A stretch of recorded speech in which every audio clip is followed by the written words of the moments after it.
Today we're going to be talking about something that has been a subject that has been around for years and years now, and luckily I've been around since before it was popular, as it got really popular, as it died down, and now as some people still continue to do it. But I personally don't, and I get asked this a lot, am I going to launch a rinseless wash? Is the Jimbo's line going to have a rinseless wash? Do I personally do rinseless washes? What are my thoughts on rinseless washes? What's my favorite rinseless wash? And honestly, I don't ever do rinseless washes anymore. And I think there's a better way to do it. And I think there's a time and a place for rinseless wash, but I definitely don't think that one, it's as good as the brands pushing it, claim it to be. And I also don't think it's as efficient or as effective or as good as a lot of the brands that push it claim to be. And I'm not saying it's bad, and I'm not saying it doesn't work.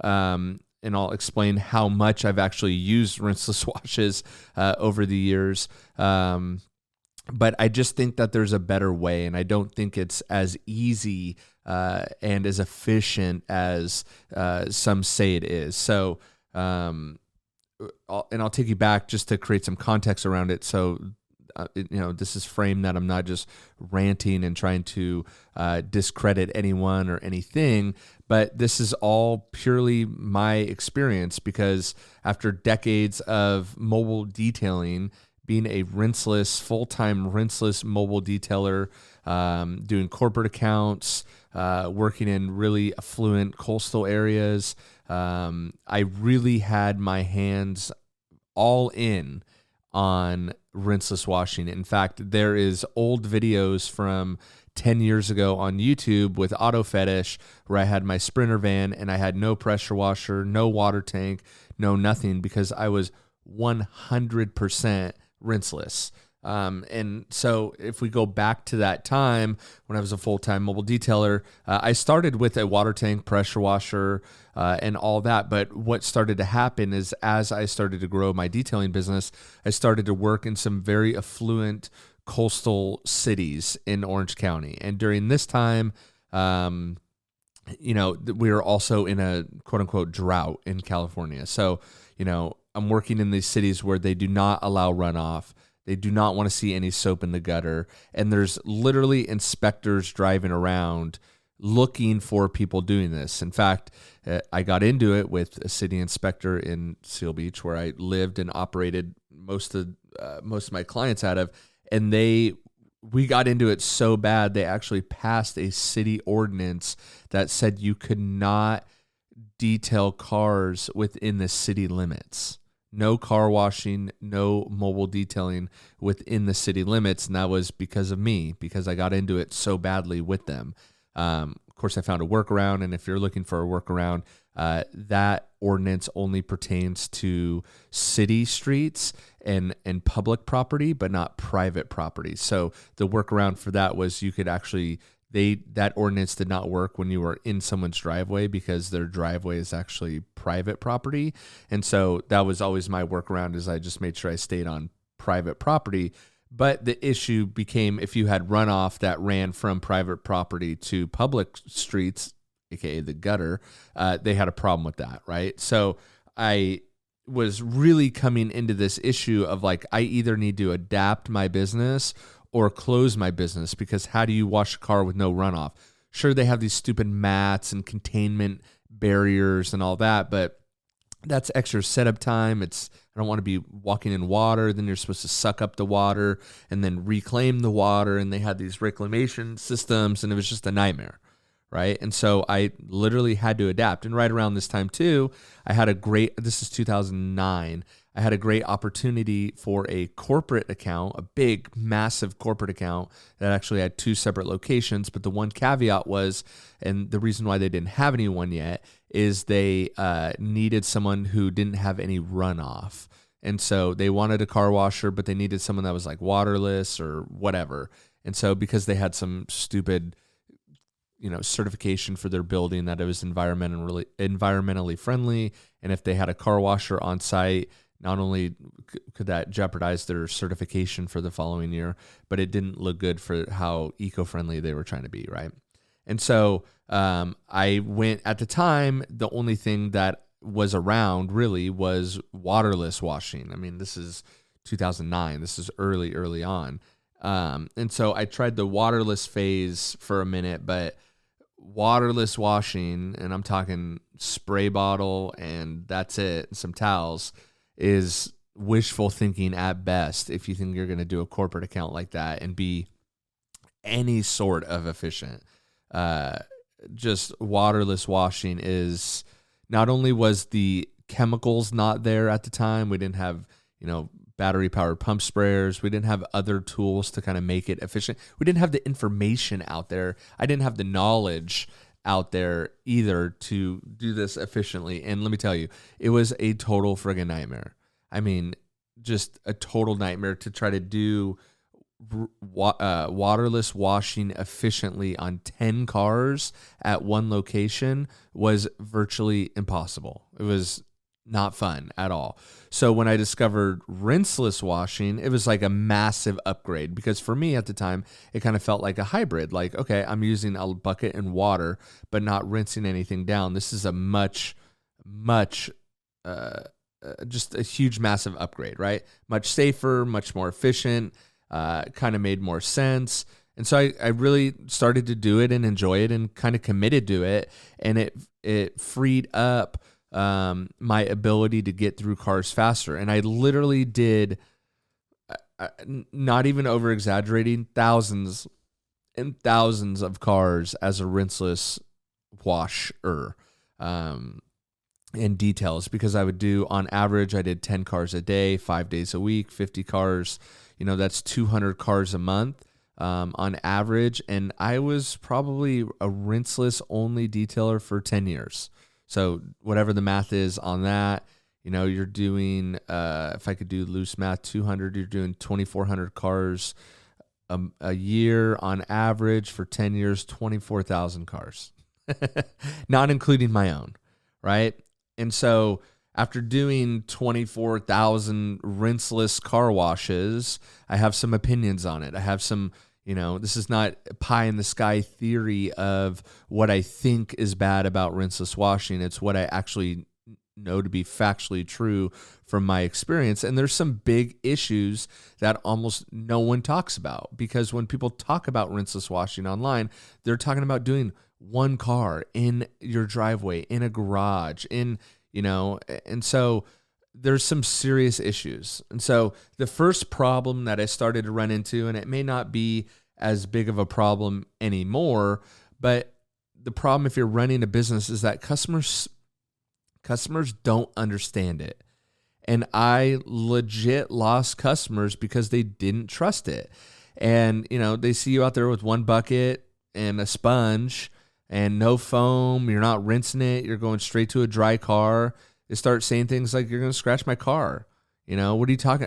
I specifically remember I had a good customer. They had a black Porsche. I went to their house, and one thing I'd learned about being a mobile detailer is everyone's looking outside their windows. And so you're always being watched, no matter what, when you're washing someone's car in their driveway. And so I specifically remember I had a long-term client. They had been a client for 3 years or so, and I was doing his black Porsche at his house. And I started doing a rinseless wash, which was new for me at the time. And he came out ballistic, just absolutely ballistic, saying all those things. "You're going to scratch my car. Why are you wiping dry paint? Where's the hose? What are you doing? Where's the soap? How about rinsing it? There's no way." So the problem, and that was just the first occurrence of many. And so what I realized is, even if rinseless is safer than people think, the customer perception was horrible, and I think continues to be horrible. And the problem is that you have to then explain and sell more as to your customer of why you're doing that, and that takes more time, more energy, and it just doesn't vibe with people. It's too far of a thought extension for them to be able to understand it. The perception is that you're going to scratch their car. So then what happened is this just made for harder sales, fewer repeat clients, because even if the result was better, even if the end result was better, they didn't trust it. So, and then more explaining than actually working, right? So this was a major red flag to me, but even with this guy in his black Porsche, I was in an HOA, I was in a neighborhood, people are constantly looking out their windows. When you work in affluent areas, more people are home, which is another thing too. And so you have more eyeballs on you, and it just can really be another issue, another thing that you have to fight. And when you're trying to grow your business, you don't need more opposition, right? So one of the big things that I think I learned that no one wants to admit because they actually market it as the complete opposite is that it's actually more labor intensive than a traditional wash. It's marketed as, save time. You could wash anywhere. It's so easy. But what I learned is that if you're doing more than one kind of lightly soiled car, the rinseless wash game, especially how I was doing it, is a total grind. Total grind. You're wringing out towels constantly. You're bending over way more, like way more. You're spending way more time on the ground or close to the ground. You're wiping more, which just increases your chances of scratching a car at some point.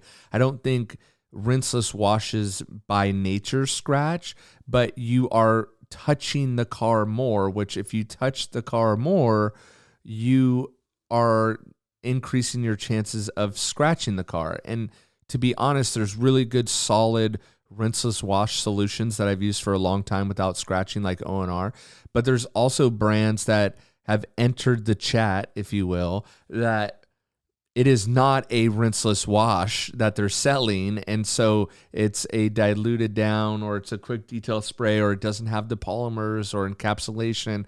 And I've really scratched and messed up my own car testing out new products. I think that's kind of back in the day, not as much anymore. But again, an issue. Wiping and touching your car more definitely increases your chances of scratching it. Especially now when people are doing a rinseless wash and then wiping it and drying it with like a big drying towel. That is insane to me. Insane. Because your chances of scratching the car are just huge, right? Again, just refilling for multiple cars, the bucket, carrying the bucket around. And again, all of this is before you even get to the wheels. And that's ultimately where the issues really came in, is that, again, if you have a garage queen or you have, a car that's not too bad, everything's fine. You're doing one car at a time. You have a couple people working on a car, that's fine. But wheels and tires were really my breaking point, because the vast majority of the people who are paying to get their car done have daily drivers that they drive often. And then if you're working in affluent areas like I was, you're dealing with Porsches, BMWs, Mercedes. Okay. And rinseless on wheels and tires is not fun at all. At all. Inner barrels that are caked, incredibly dirty wheels, massive brake dust. So even if the car is even moderately dirty, say you have it on a weekly program, rinseless wheels felt like just utter punishment, right? And at the time, I didn't have a battery operated pump sprayer and, things that can make it a little bit easier, but without running water, without pressure, without the ability to use acid, which I inevitably started to do, use acid cleaners with a rinseless wash, but you don't really have the ability to get it as good. Now, you can do it. It's doable, but it's a total pain in the butt. Total pain in the butt. Another area that is another problem is door jams and wheel wells. Again, these areas alone make it completely not worth it. So, it's not, rinseless washing is not kind of as universal as people claim, right? Door jams can be an issue. Wheel wells, total issue. Again, you're not getting in there with your rinseless sponge. I don't care how good your sponge is, right? Same thing with engines. In engine bay, rinselessly, just not happening. It's doable, not fun at all. And then again, if you have a car that is maybe not moderately dirty, but heavy dirt, They went off-roading. It's wintertime. They went to the snow. Forget about it. You need a steady stream of water. Okay, so dirt from the rain, pollen, road trips, caked on mud. Rinseless in these situations immediately becomes totally unsafe or just stupidly time-consuming. Just incredibly time-consuming. So that's why we mainly see rinseless washes on pretty clean cars, and then the focus is really always on the paint, right? It's not on these intricate areas of the barrel of the wheel, how to get the rim. There's nothing better than Pure Magic Cleaner to clean a rim when you have free-flowing water, and nothing worse than not using an acid-based cleaner like Pure Magic Cleaner on rims that actually need it, because you just get a subpar result. And that's what I started to realize, is that I'm just getting a subpar result. Does it work? Yes, but it's incredibly time-consuming. It'd take me 2 to 2.5 hours to clean 2 cars, when if I could foam up and do my traditional method, it would take me 90 minutes or less. Especially in the summertime, you're using deionized water. You can let it dry itself. Big difference. So because I'm not anti-rinseless, even though it seems like I am, there are areas that it has its place, and there are areas that it had its place for me. So if the car is garage kept, lightly soiled, maybe already has a ceramic coating applied, and it's regularly maintained, rinseless could be awesome. I had a vintage Porsche 356 dealership, European Collectibles in Costa Mesa, if you want to look it up, that I maintained all their cars. Now, the vast majority of their cars are stored inside, and they don't get moved, and they want them done every week. Rinseless wash is super efficient, super safe, and super quick. I'm not going to move every one of those cars out of inside a garage. They're buried back, sometimes 2 or 3 cars deep, right? I'm not pulling those out. I'm not going to bring a hose in there, right? So rinseless washing was perfect for this. If your car is just a weekend car and you just want a 10 or 15 minute kind of touch up on it, rinseless wash, perfect solution, right? But as a mobile detailer, as someone who's running a detail shop, and you're dealing with daily drivers and not garage or trailer queens, a rinseless wash, in my opinion, is incredibly inefficient. And you are, more importantly than not being efficient, you are risking a lot more than you actually need to. And so this is part of my experience that when I launched my own brand, I really considered and I really thought about, and kind of the whole journey is what I took into consideration. And so I thought, I thought about rinseless washing. I thought about pre-rinsing, thought about all the ways that we take care and maintain a car. And because I was fortunate enough to do so many literally thousands of cars, I had tons of experience doing both ways. I was a mobile detailer that had a pressure washer and did the traditional 2 buckets, pre-rinse, soap up, rinse again, whatever. And then I transitioned into this rinseless wash for so long. I did hundreds of thousands of cars in total. And so the whole journey had me like, if I want to develop my own product line, what does that look like? And what do I do? And so this is where the journey evolved into, what if we didn't pre-rinse? My whole thought stemmed from like, this is crazy that we as car people like to keep our car clean. And, we always make fun of the old guys at the car wash that are wiping down their cars constantly because we see how bad the finish is. So then my thought was like, okay, the more we touch our car, the more we run the risk of scratching it, right? And so, but then we're going to do a rinseless wash where we're just constantly touching the car? That doesn't seem right. And then I knew how inefficient it was for, all the other areas that I already explained. And so that's what drew me to the only other thought I had was like, what if we dry foamed a car? I mean, would that be better because we touch it less? Does pre-rinsing the car really do anything? And so that's what, I mean, you can go back to some of my most popular videos on my channel are me just dry foaming half a car and then pre-rinsing the other half of the car and then foaming it to see which one was better. And I was like, oh my gosh, it's actually better. You get a better result if you foam a dry car. Why is no one talking about this? No one is talking about that at the time. It's starting to catch on because the more people try it, the more they realize, holy crap, this is better. It's actually better, faster, and more efficient. It's not traditional, but guess what? You're not going to have customers, saying that you're doing something wrong, that you're scratching their car, because you're actually not. You're giving a better result, right? Even if there is some dirt left over and it's not completely touchless, quote, touchless wash, you are getting the vast majority of the dirt, and the dirt that is remaining on the surface, at least with something like the Super Soaper, is actually broken down and it's just like dust, nothing at that point. So though the adhesion to the car, the friction, it may be holding it onto the car, it's really just completely broken down dirt. So that's why on the second foam, if you dry foam, you rinse, and you do a second foam, that is going to be your safest contact wash moment if you need to go there, right? And it works on super dirty cars. It works. You can use Pure Magic Cleaner on the rims, and you can pressure wash the wheel wells and the door jambs. And it's so much more efficient